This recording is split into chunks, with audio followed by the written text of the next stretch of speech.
Just before Christmas, the president made the decision to end America's troop presence in Syria. His rationale was simple. We are there to defeat ISIS. ISIS has been crushed. Time to declare victory and go home. Makes sense? No, not in Washington. People here lost control. America is not allowed to withdraw from any place ever. Wherever American troops go, they must remain until the end, whatever that is. Well, there's so many foolish things this man has done, but this ranks pretty high. A decision that is dangerous, and a decision that is a Christmas present to Vladimir Putin. Giving a huge Christmas present to Putin and to Iran. I couldn't disagree more with this decision. It's a terrible decision. I think this will be considered one of the worst foreign policy blunders of this century. These people are too dumb to govern. But they're governing nonetheless. They will get their way, potentially, despite the fact none of them is president. Only the president decides what our troops do. But they may win. Recently, Senator Lindsey Graham of South Carolina boasted that the president had been convinced to pause the withdrawal of American troops from Syria. No doubt the next objective is making that pause permanent. What next? Douglas MacGregor watches carefully. He's a retired U.S. Army colonel, author of the terrific book Margin of Victory. He joins us tonight. Colonel, thank you very much for coming on. Sure. So if you believe in civilian control of the military, it should be as simple as the president saying this is what we're going to do. But it doesn't seem to be that simple. No, I think there's a problem, and you've got to remember that most of your senior officers are products of the Clinton, Bush, Obama era. So they have a lot invested in this.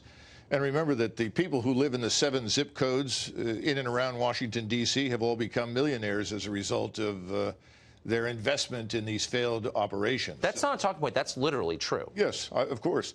So you put the two together, and you have a lot of resistance to ending something that's been profitable for them. It hasn't been profitable for the American people. It's been a disaster. Trillions of dollars in debt over the last 17 years, thousands of people killed and wounded. And for what? And the answer is not much. It just seems like if you're looking for a crisis, a constitutional crisis, or something that would undermine democracy as we've practiced it for 240 years, it's the idea of the unelected subverting the power of the elected, right? I mean, isn't that... Well, that's anti-democratic by definition. The problem is, though, the unelected are being supported by many of the elected to obstruct this decision to leave. There's another reason for this, in addition to the problem with money. Historically, when we leave, as we did when we left Vietnam, right, we're out permanently. Yeah. People know once we leave Syria, once we get completely out of Iraq, once we get completely out of Afghanistan, it's over. And President Trump is going to do that. That's very clear. This pause is just that. It is a pause. We had to get out of northern Syria quickly. And the reason for that is simply there were tens of thousands of Turkish troops poised to attack the Kurds, the terrorists who have been attacking Turkey in northern Syria. We got the Syrian government to go in there. We got out. Now we have created an enormous problem for Mr. Putin, because Mr. Putin has cultivated the Turks. Mr. Putin has also cultivated his Iranian and Syrian allies. He's got to make a choice. Does he allow the Turks into Syria? Then he loses his position with the Syrians and the Iranians. So the notion that Mr. Putin has somehow or another won something is absurd. This has been a very clever move on the part of the president. So if you see like 6 or 7 senators and talking heads in a row repeating the same talking point like robots, this is a Christmas present for Putin. Right.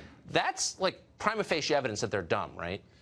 Well, you could say stupid, but obviously they're briefed by only one side, and that side has no interest in the truth. The truth is that by getting out of the way, we have eliminated the consensus that was holding these various diverse partners together. There is no reason why the Turks, the Russians, the Iranians should cooperate at all, and that's a good thing. It is a good thing. Colonel, thank you very much. Sure, thank you. Great to see you.